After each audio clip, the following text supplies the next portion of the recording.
It's Kirby, baby! The last story episode. Whoa! I'm still gonna, I gotta go back and do all the other stuff. I think what I'm gonna do is, after I beat Landia, stop, then go back and get everything I missed, and then fight the final stuff. And then I'll probably kind of rush through extra mode, because it is just a slightly harder repeat of everything. You know what I'd love to see again in a modern Kirby game is the Meta Knights. You know, his like squad of Axe Knight, Javelin Knight, I think is his name, Mace Knights. I truly don't remember if there's a fourth one. Love those guys, especially when they have dialogue in Meta Knight's, what's it called? The one thing from Superstar, you know what I'm talking about. I kind of think Kirby games should do that again, not have, like,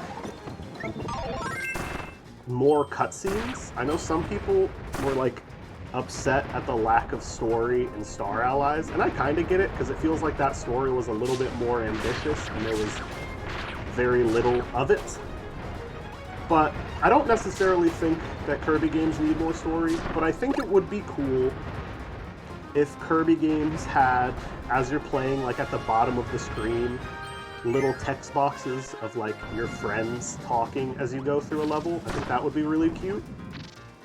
Like, you're going through one of the Jambastion fortresses, and you see little text bubbles where Francesca and Flamberger are complaining that Kirby is getting farther than they thought he would, or something. Or like going through Dedede Castle and corrupted Dedede is like complaining that Kirby is beating all his minions. Or, I think that would be cute, just to add some character without slowing down the game. And if you've noticed me changing the pronouns and gender that I refer to Kirby with, it's because it doesn't matter. Kirby is a genderless being in my mind, and sometimes my instinct changes on how I should gender him.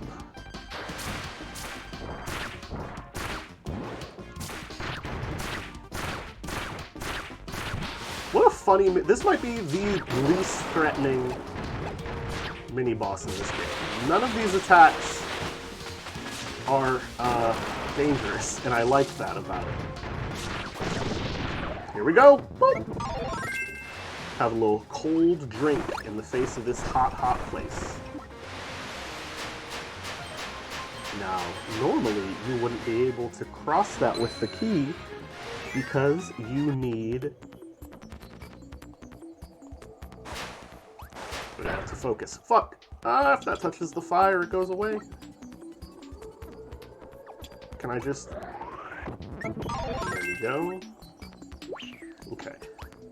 But that's good Kirby puzzle design. That's why I like having the little carryable items, because they, like, limit your movements.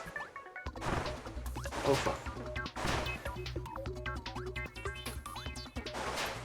Okay, that's a functional staircase. That'll work. I have a friend who works 60 hours a week right now, and the first time we hung out, we went to this thrift store, and I didn't need to preface it, but I didn't need to mention that the working hours, just that it sucks. I don't actually know if it bothers them that much, because I know some people prefer to have super intensive jobs where they don't have a social life for part of the year, and then they can kind of fall back in the, like, less busy season. In a perfect world, that's how teaching would work. Oh, I didn't know they had fire variants. I forgot about that. Love this game. In a perfect world, not only would teachers be paid more, but they would be compensated for all the work and grading they do outside the classrooms, so that they don't have to fucking pick up summer jobs.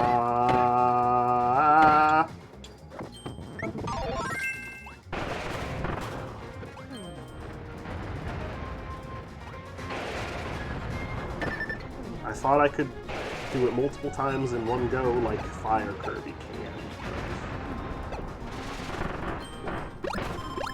Oh, okay, I needed that.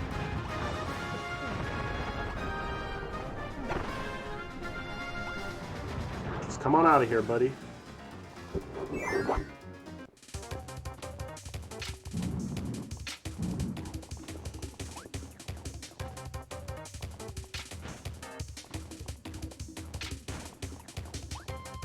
This reminds me of... Shit. Well, let me just kill myself. But that reminds me, I always loved levels. And I know not everyone feels this way. I've always really liked levels where you have to like guide someone who won't stop moving, like an escort mission with a very mobile escortee.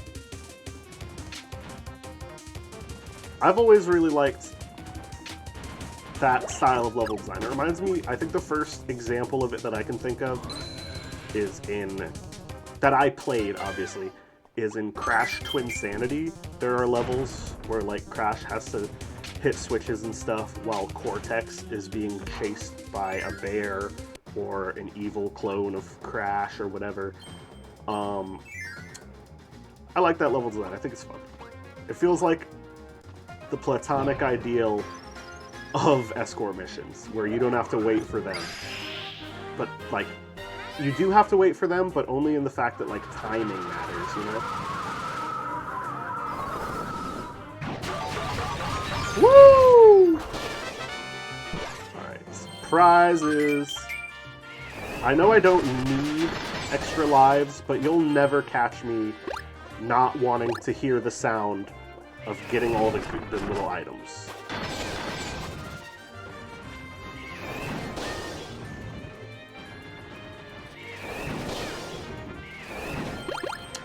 I thought for sure I would need to break that guy's teeth, but oh no. I mean, oh well. I guess not. Dude, I took 7 bolts. I am not a video game collector. Quite the opposite, in fact. If I am done, like if I have beaten a game that I don't plan on playing again, I always get rid of it. I always sell it or delete it if it's digital, and I buy digital games a lot. I am not, like, super sentimental about physical gaming and all that jazz.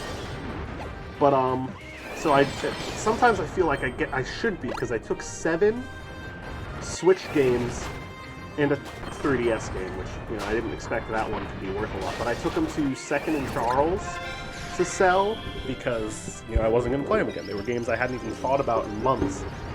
And I don't even have a space to display them if I wanted to. That's also cool. Plugging up a volcano with a big ice ball, that's a cool idea. I like that. So I go to sell them. And all of these games... Come on, there we go.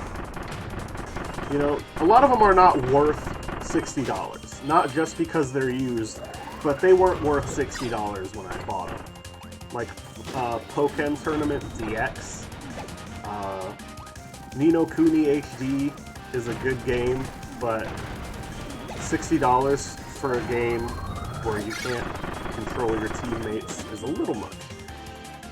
At least $60 for a port of a pretty good but not great game from, like, 2009 is a bit much. Why did I do that? Why did I do that?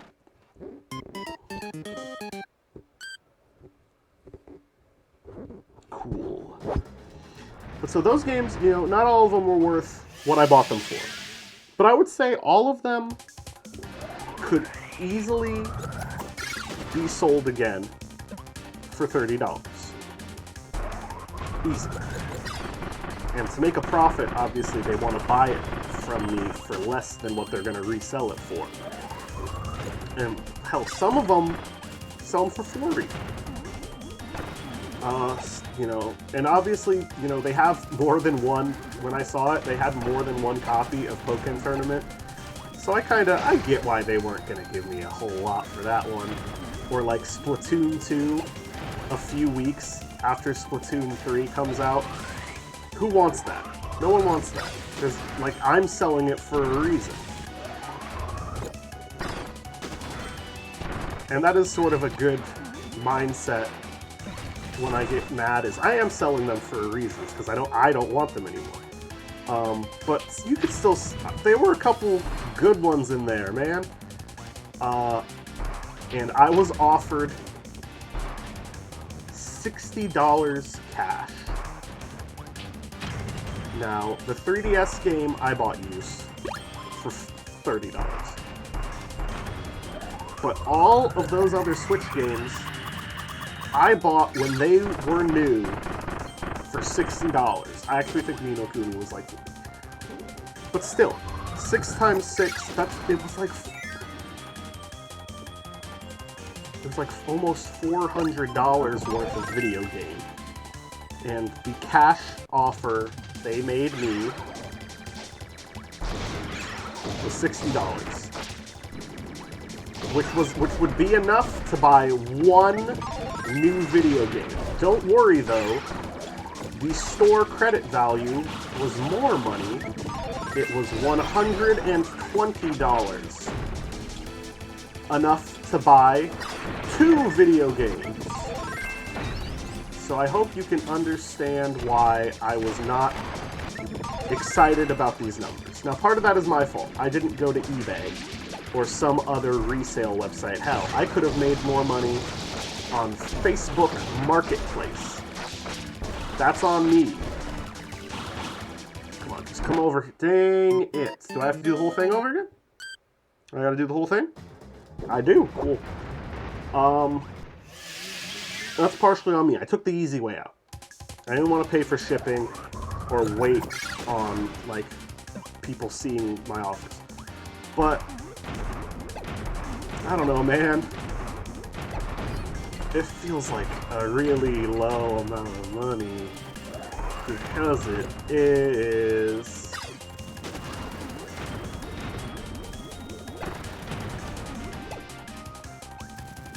So, I mean, I'm trying to figure out what I want to do. I took the store credit because I just could not live with $60.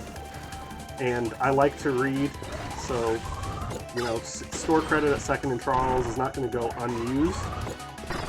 But, it was a harrowing experience to be handed the $120 receipt. Like, 7 games for $30. The value, if I had sold them each for $30, was $210. So I could have made, like, almost double what I got in store credit by just selling them myself instead of being an idiot. So pretty much, the moral of this story is sell your games if you're gonna sell them on an individual level. Don't just take them all to a local game store. And if you do take them to a local game store, take them to a local game store and not a Second and Charles.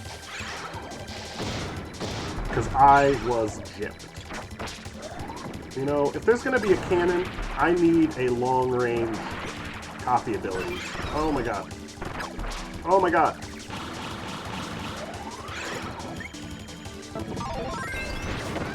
I do not like the sword ability. It does not do enough damage for me to be satisfied.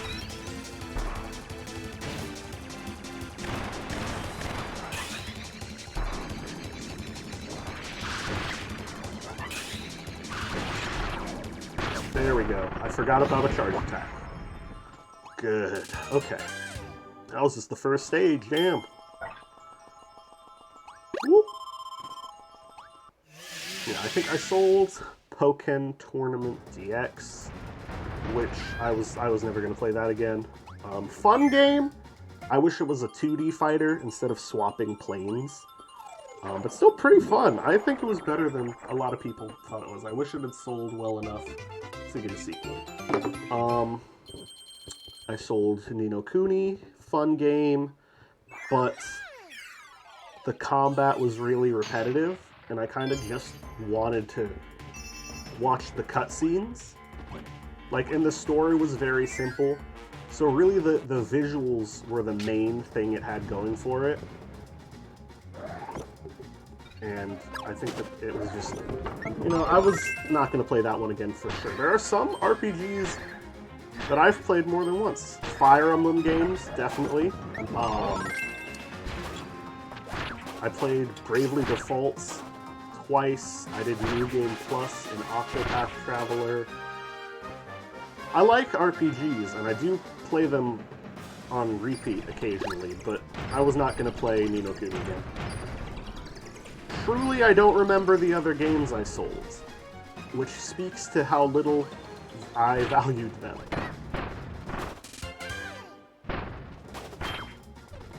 People do like to get mad that I don't collect games. It's like, man, I don't have room for my house. I don't have room in my house to display these. They're just gonna sit in like a closet somewhere. And if I'm not, and if I don't care to display them, I'd like to get some return on investment, so to speak. I think this level, there's a level in this world with one of my personal favorite. Oh fuck! Whoops. I really like there's a puzzle. There's like an ability that seems really worthless that the ninja has, where if you're in your inner tube at the top of water and you go to attack, you shoot like a little water spout from a bamboo, like a little reed. And I don't remember. God, I am bad at this. And I need that. Okay, cool. And you have to use it to break some lava blocks. And I don't know if that's this level. I don't think it is. But I'm gonna hold on to the ninja ability for a little while just in case. Oh my god, I thought the game was gonna crash. Woo! Oh shit. Oh, shucks. I've been forgetting to practice. I need that ninja ability. Hot damn. Been forgetting to practice saying, oh shucks, instead of shit, fuck, you know, regular bad words.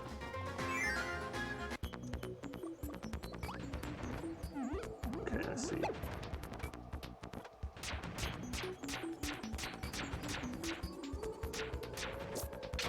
Yes. Cool. Fun. I like it. Aspen seal of approval.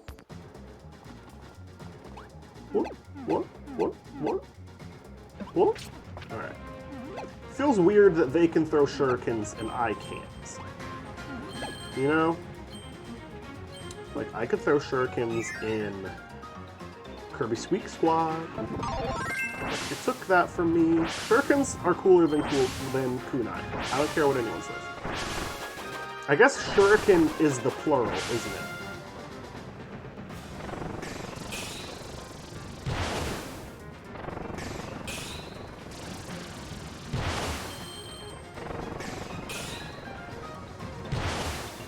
Yeah, fun. Oh, Squeak Squad also had a cool thing that Ninja Kirby could do. Ninja Kirby used to be able to walk on water. Do you remember that? That was dope. Why'd they take that away? Man, I mean, like, it's cool to be able to do, like, the dash slash and the use the katana and stuff. Ninja Kirby is still a cool ability. But it's not, I guess they didn't think it was walk on water cool. That guy's name is Glunk. Isn't that funny? I'm pretty sure those little squid enemies are called Squishy. Yes, I am the kind of person to know the names of Kirby enemies.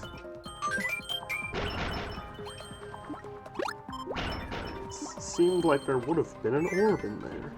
You know, that's where, like, if this game had... Oh, fuck. I want water anyway. I want water anyway. If this game had stickers or keychains... Oh, I want Tornado, actually. Like, if this game had puzzle pieces or keychains or little gachapon toys. Oh, fuck. Ah! Oh! Oh, dang. Okay, cool. If this game had, like, any side collectible, it feels like that would be where it would be found. Alright, let's get some health. Who am I fighting? Is it a powerful... Yep, thought so.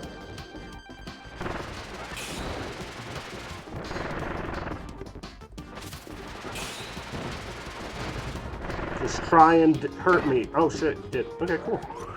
Well, I told you to try and hurt me, and you succeeded. So...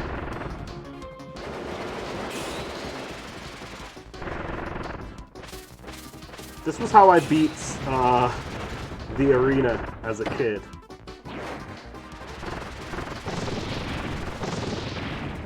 Was just by spamming the screen nuke that tornado had.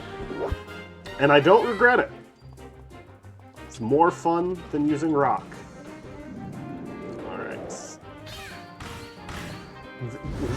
When the motion controls are controlled by your keyboard, this is maybe the worst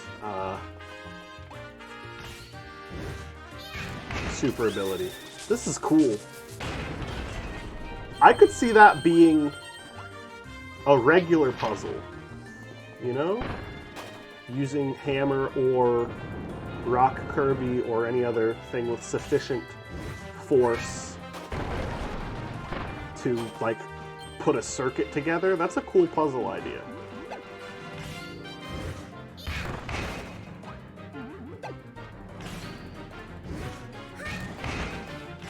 I refuse to charge it. You can't make me.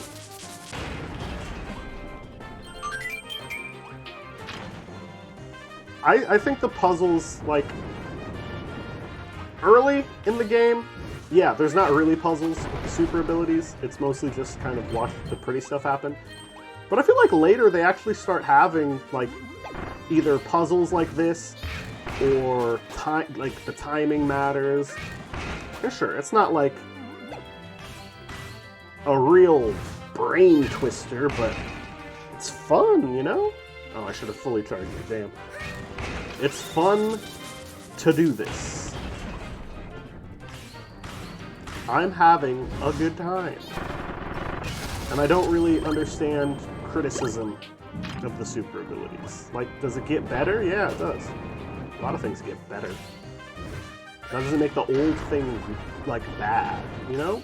It's like, I had friends who played Breath of the Wild and they really loved it. And I was like, oh, that's cool that you really like this. Maybe you should try, like, past Zelda games. Maybe you would like those too.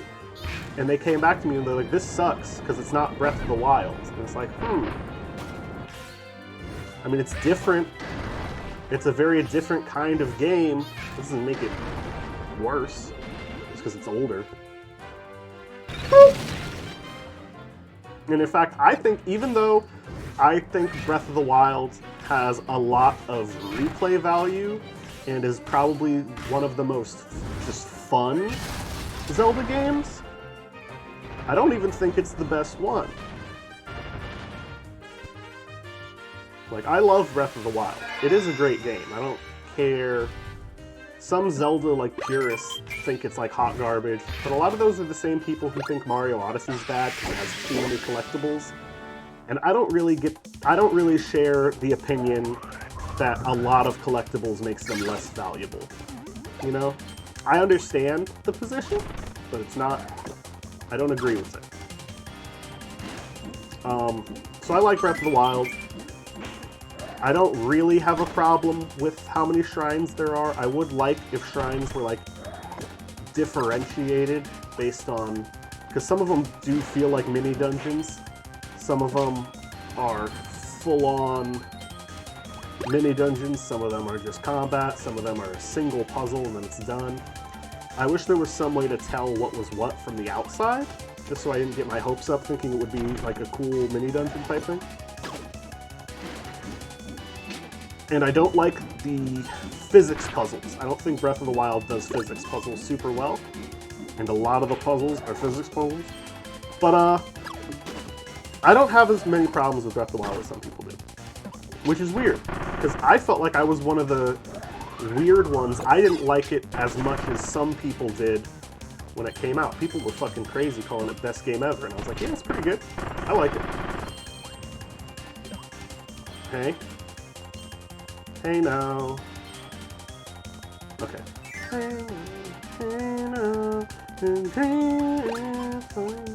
Man, it really is not giving me options. Sleep? I didn't talk about it in the factory level, but I love the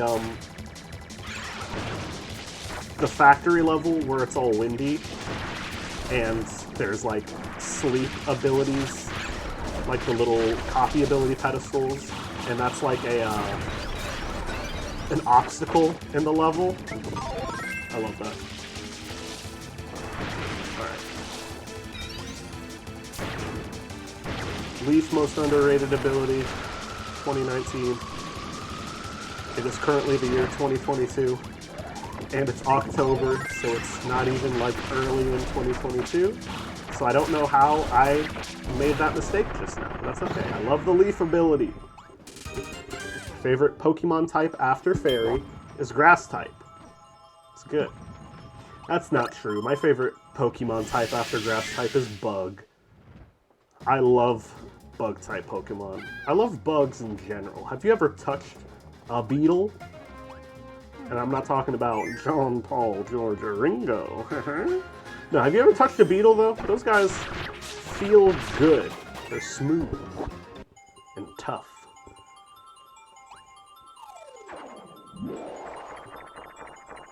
I'm thinking about making like a short little discussion video on difficulty in games. Partially because I had the idea to title it I like my games how I like my women, parentheses hard. But I don't prefer hard games over easy ones. So I might title it that anyway. Because like one of the things I would talk about in it is like I think some people use difficulty in games as an indicator of like worth almost, and it's like, chill, dude. Some people just want to play the game because it's fun, and it doesn't matter if they're good or bad at it. But I also feel like other people won't let themselves try out and possibly enjoy games just because they're perceived as hard. I know people who like never tried the first Dark Souls game because everyone always talked about how hard it was, and they played it and it wasn't really that hard for them. Because, like, spoiler alert, whoops. Spoiler alert, Dark Souls 1? It's not that hard. You know, a lot of it is just about patience. If you play defensively, you'll usually be fine, at least up until the DLC. So I feel like difficulty is kind of like a contentious thing. No, I don't think that FromSoft games should have easy modes, mainly because most of them don't really have a plot. So like the gameplay is the only part of the experience. That's the whole experience. But there are like games where plot is even part of the focus, I think should have easy modes. People should be able to experience them even if they're bad at video games. But yeah, I'm very... This is funny. In politics, I am not even a little bit a centrist. But here, oh damn, I can get... Here we go, baby. But when it comes to video games, I am very much a centrist. I think that people should, like, chill out about difficulty. Games can be hard and good, just like games can be easy and good. This game, for the most part, is very easy. And even when it starts getting harder, it's not hard in comparison to actually hard games. It's just hard in comparison to earlier in this game. And I think there's like a sweet spot, you know? Star Allies and like Pokemon Sword and Shield, Those games are too easy, where it starts to interfere with my enjoyment of the game just because it starts getting, like, boring. But this game, like, games that don't have difficulty, like Animal Crossing, I still enjoy those games. I'm not a huge Animal Crossing fan, just because I prefer to have set tasks, just like I don't like games that measure... Oh my god, I thought it was going to fall off. The time, you know? I don't want a game that knows that I didn't play it for a few days. I don't like games where I feel pressured to play it every day, because it starts to feel like a chore instead of a game. But I'll play, you know, an Animal Crossing game for a while, and then not pick it up again. I put, you know, like 15 hours into Animal Crossing New Leaf. I wouldn't probably pay full price for an Animal Crossing game because I know I'm not really going to get my money's worth. I'm just not the kind of person to dedicate myself to life sims. Like Stardew Valley, I played for like 5 hours a day for a week, and I have not played it since. I got everything I was going to get out of it, and beyond that it starts to feel like a chore. Although Stardew Valley, like Harvest Moon, gets points by not running on a real-world clock. I do not like games that run in real time. I don't like it. It stresses me out. It makes me feel like the game is a responsibility instead of a leisure activity. It's just not fun for me. And people were like, what? How can you be gay and not like Animal Crossing? It's like, I like Animal Crossing, I just didn't get the new one. Calm down, please. Please.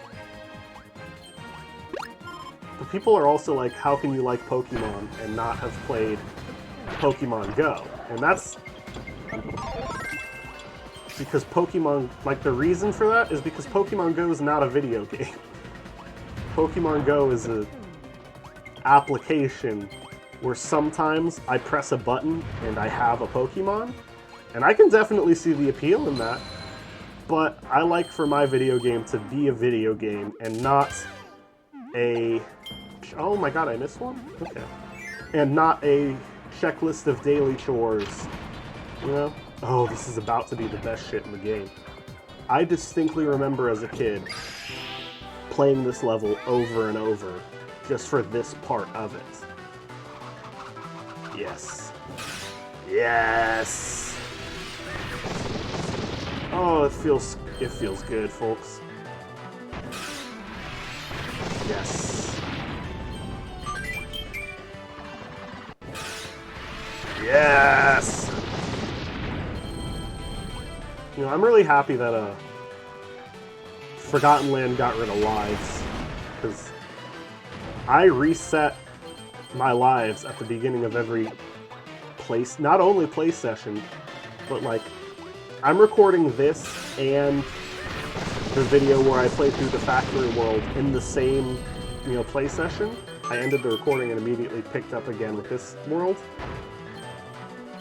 And because I went back to the main menu, you know, it reset my lives.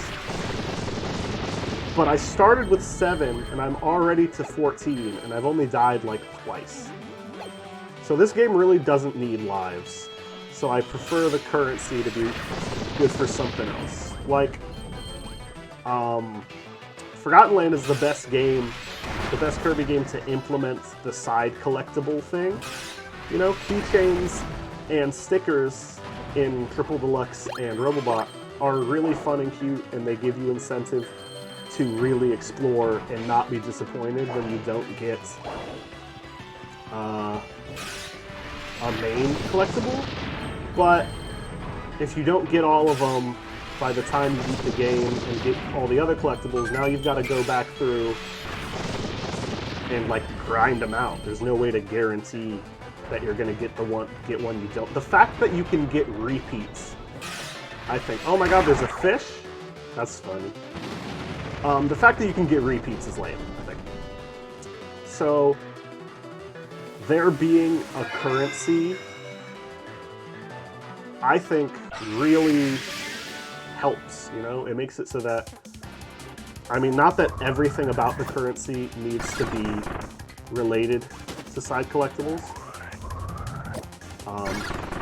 I like being able to buy food to take into levels with me. I like that some of the mini games you have to buy chances. I think that's like a fun little thing. But being able to spend money, oh shit. Okay. Being able to spend money on side collectibles I missed makes it so that 100%.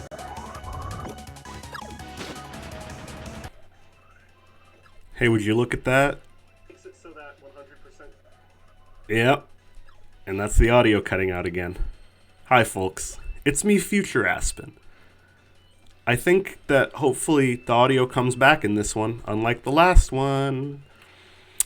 But yeah, I got that new mic. The old one didn't have any kind of stand. It was like the kind you hold in your hand with a USB attachment. And I was essentially holding it in the crack between, like in the space between my body and the desk, and just sort of propping it up with my body. So you can understand how it got unplugged. But the audio quality is really bad if I just fucking set it down on the table. So there was no win. There was not a way to win. I was talking about currency in Kirby games. I desperately want them to try Amazing Mirror again. Amazing Mirror had a lot of really good ideas that I think just the being on, you know, a Game Boy Advance kind of got in the way of those cool ideas. Because it's hard. Oh, that's my copy ability. There it goes. It's hard to make a good game on the Game Boy Advance. It's limiting. People still did it a lot. I love Minish Cap and all the Fire Emblem games. But Amazing Mirror being so ambitious on the Game Boy, you know, it's very limiting. I would love to either get a remake or just another, like, Metroidvania style Kirby game. You know, maybe add like good local co-op. Maybe add online multiplayer. But the main thing I like was like finding meaningful collectibles. You know what I mean? And when I say meaningful, energy spheres aren't not meaningful, but I like the little era. Who made? Let me look up. Squeak Squad and Amazing Mirror were made by not the same studio. They're not made by the normal in-house Kirby team. And they had some, you can kind of tell, they have kind of a weird, like, distinct style. Flagship and Dimps. Dimps specifically, good company. They made the Sonic Advance games, which, like I said, I like them. I have a lot of nostalgia for them. Dimps is a company that I like the work of, and they had something going in their ideas for Kirby collectibles. Like, I personally really like the idea of starting with lower health and finding health upgrades throughout the game. Extra mode of this game has you start out with like half the health, and I honestly think that could have been your base health, and you find upgrades. I really like finding the spray paints, so you can change your color at will, is extremely cute. Kirby Fighters and Kirby Clash and even Forgotten Land have shown the value in hats also. Let me find, 3 or 4 collectible outfit swaps for each ability. Let me find scrolls that upgrade each copy ability and give them new moves or stronger properties. And what were they in Star Allies, guest star mode? You start pretty weak, and you have to find these like special upgrade hearts for defense or for speed, attack, and health. So yeah, like collectibles for all of those throughout the game. Alternatively, if you want to keep things simple with the collectibles and you just collect, energy spheres, sunstones, code cubes, waddle dees, whatever, make everything I've just said be available for purchase with your little currency. No more lives. You can buy permanent upgrades, alternate like palette swaps for Kirby or the ability hats. That is my wish for future Kirby games. I hope they lean more into. Oh, there it is. I don't know for how long it has been unplugged, but look at that. Oh, Magalore. What a mean guy. What did Landy ever do to you, dude?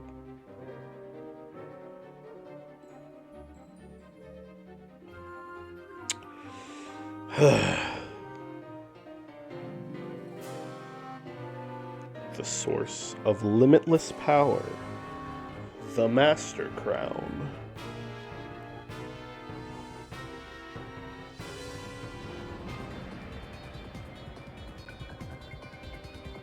Shocked D face is very good.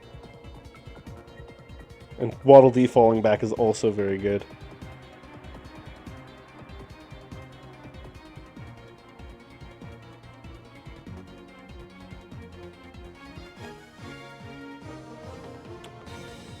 And how did this conniving little bastard make it up to Kirby? Because I know I'm pretty sure it's canon. I think Dream Collection is canon. I don't know what canon means in a game like this. I've been told Heroes in Another Dimension isn't canon. So I don't know what canon means in these games. But how does Magalore make it up to them, Highlandia. Yeah. It's like, damn, boy, you're gonna help me fix this. Let's go, lesbians! Let's go! There's 2 lesbians on screen.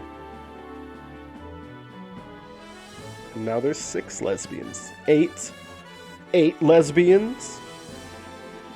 Let's go! D is a butch. And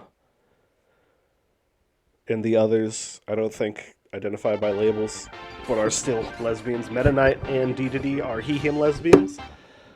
I'm gonna set my microphone on the desk and risk letting the audio quality be bad, because trying to prop it up once again caused it to get unplugged, and I won't be able to determine how much I lost auditorily until this recording session is done. That also happened to me in the Nutty Noon recording session. I have not, as of this time, gone back and recorded over the segment where the audio gets cut. But I will. I'm going to go back through it and just kind of talk over gameplay footage, not in real time. I feel like it would have been cool to have one final level just being one long Another Dimension segment fighting little enemies like this. But this is still extremely cool. It's a callback to Superstar, which everyone loves. And I'm on a dragon in space, which is just dope as hell, man. Okay. When does Magalore show up? How long is this little segment? Oop. How many of these does it take? Just one? Damn. Overpowered. I've been sitting at my desk recording for long enough that my back is starting to hurt, because the way I have to prep my mic up involves keeping my body relatively still. I really need a headset if I'm going to be recording these, even if it's just for fun. So my back is starting to hurt. I'm an old woman. I feel like Sophie from Howl's Moving Castle. My body is falling apart. I would love to have more AMAB, non-binary, or trans femme friends. I try to not be... most of the people I associate with in my personal life are trans. If not, at least queer in some way.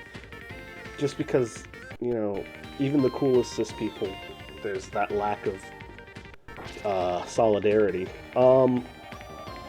But most of them are not, don't have the specific ability to relate to being raised as a boy, and there's sometimes like to be able to talk about it, you know?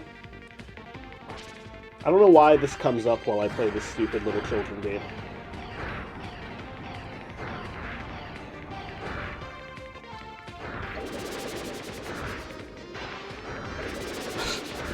Dash attack OP, please nerf.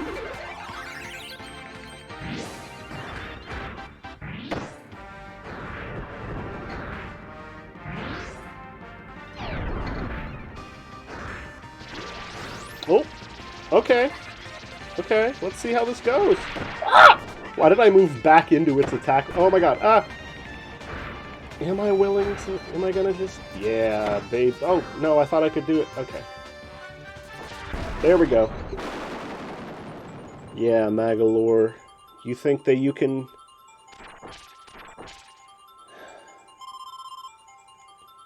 I don't have anything quippy to say.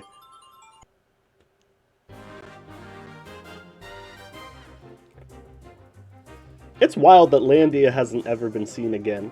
Actually, it's not that wild.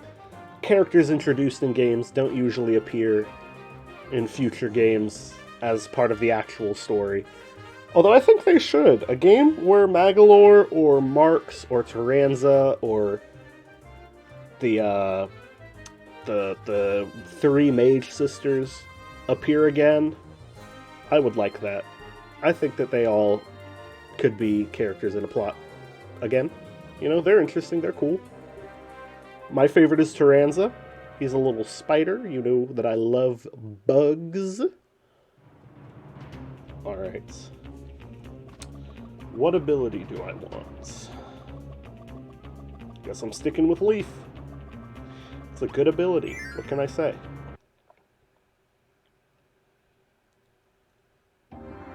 Hello.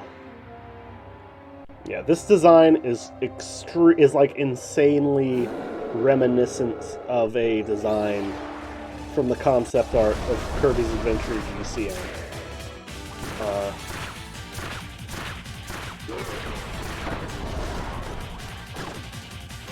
That is so much damage already, oh my god.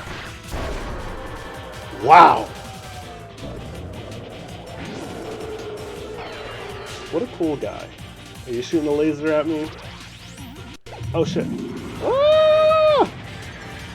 So let's see, he can create spheres of dark magic energy. He can open little wormholes.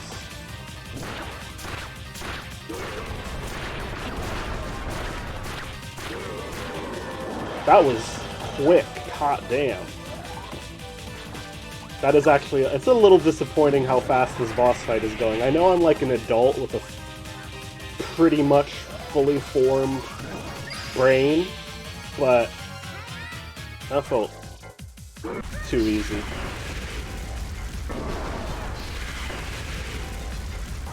To get to this point, you know? The spectacle is good. I like the spectacle. Bop! Gotcha. So close. My timing was just... oh, there we go. And now he's gonna make me lose it, right? Yep. I don't see Snowball or the hammer one. It's probably... yeah, Flare Beam is what I figured. The next one would be... I know Ultra Sword is last.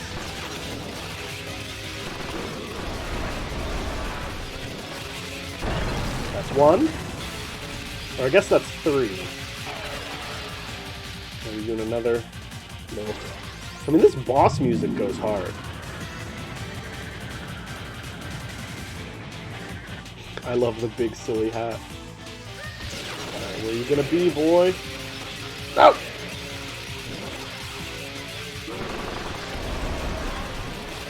There we go. That's 4. Only one more left, baby. Give me that sword.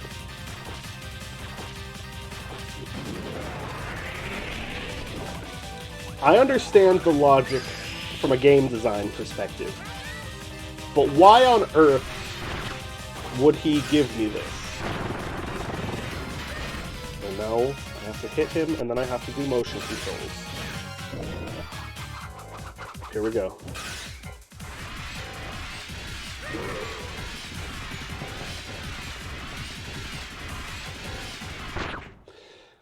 It's wild. This emulator thinks that my Wii Remote was like teleporting between the up and down positions rapidly.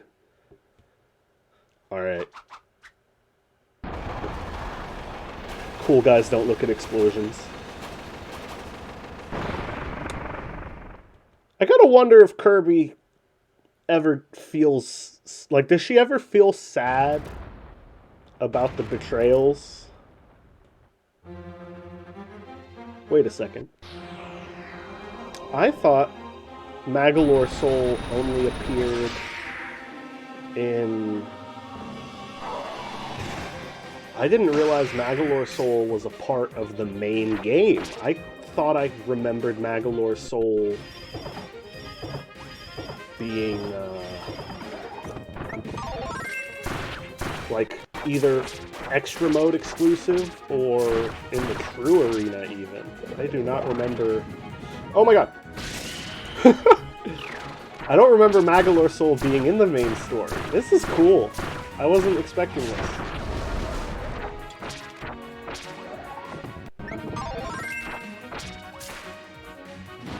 Another fake outs. How interesting. I bet he's gonna... Yep.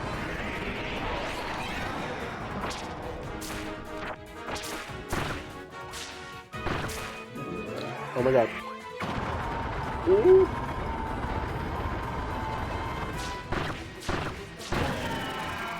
Alright, halfway through, baby! This is where it gets really good. I love when bosses use your own abilities against you. That's some of my favorite shit in video games. So, for Magolor Soul to be using, like, dark versions of the Ultra copy abilities, very good. Especially for the fact... Oh shoot. Oh. That eyeball is very similar to Dark Matter's eyeball. And I'm sure that's on purpose. It's unfortunate, because Magolor has 2 other Ultra ability moves. It can pull an Ice Hammer, a combination of Snowball and whatever the Super Hammer is called, where he slams it on the ground and like it sends out an ice shockwave, and he can surround himself in the flare beam and like bounce around the screen. My god, is Magolor dead? Oh fuck! I don't remember that either. Wow, it's been so long since I played this game. I didn't remember a lot about the end game. Come on, everybody, go through the portal! Go through the portal! Everybody go! Oh, go through the portal! Everybody's gotta go through the portal! Yes. Run, friends. Friends, run! Yeah, there we go. How is the lore... Who is piloting the lore Star Cutter? Because I know it's not Landia.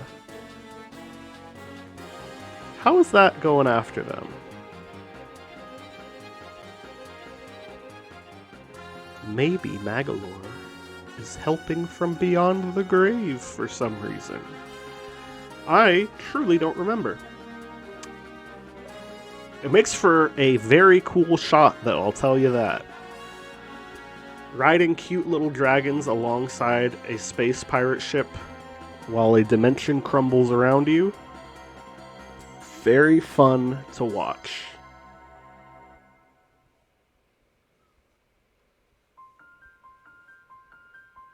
Yeah, listen to that piano.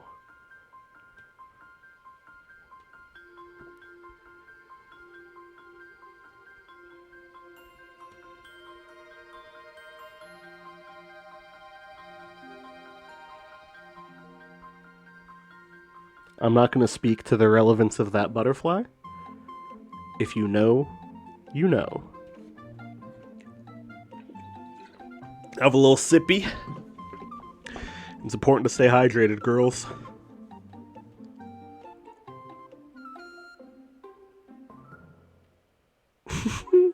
Cutie. I mean, my favorite D2D design is either Kirby 64 or... I like the new design that's being used in the remake. It's the same as the Forgotten Land design, and it seems like it'll be the design they use going forward for at least a little while.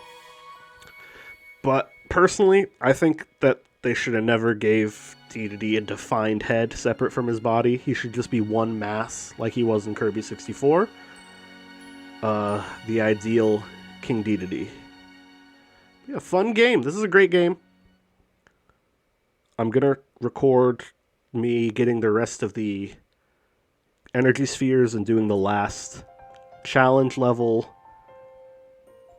And then I'll decide if I want to do more. I don't know that I need to record me playing through extra mode because it's so similar to the regular mode. I might just do the arena.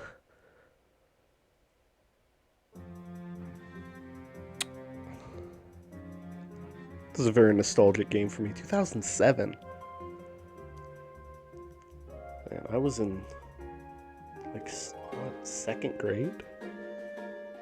I was born in 2000, so, you know, I was 5 in kindergarten, 6 in first grade, 7 in second grade. This is a very interesting time in my life. I just changed schools. I was at a weird, not like pseudo-private school that you had to win like a lottery to get into, where we had to wear polo shirts every day, and there were 80 kids in my grade. And it was not a great transition. You know, I was bullied more at the new school than I was at the old school.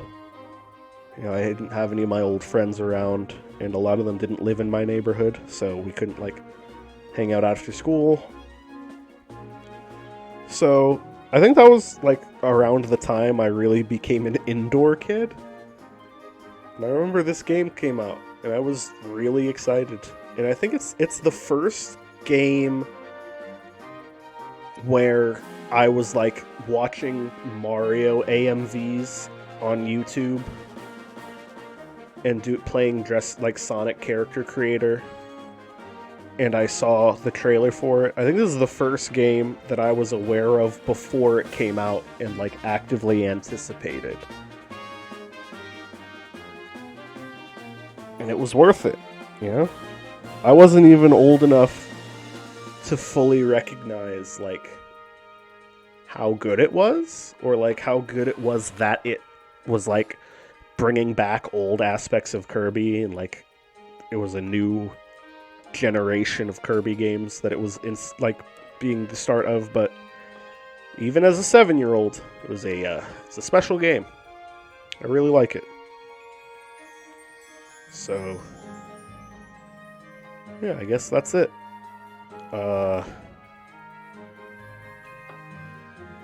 honestly might not record more, because this feels like a good ending, you know? Maybe that's all for now. I'll figure out another game to play. I've been building up a stockpile, because at this point in time, I'm only halfway through uploading my Lunacid videos. So, you know, I'll figure out another game, probably record some of it, and post it before I come back to this for, you know, extra mode and cleaning up 100%. Although I don't think I can even get my profile to 100% because I can't play the sub-games. Simulated motion controls don't have the precision they ask for. But we'll see. Nothing's set in stone. It's just a fun little thing in between working on my books and running D&D campaigns. But it's fun, you know? This game has been fun. And I'm really excited for the remake, because something tells me that no matter how many times I play this game, it's always going to feel like new. So, thank you for watching. If you've been watching, make good choices and treat each other kindly.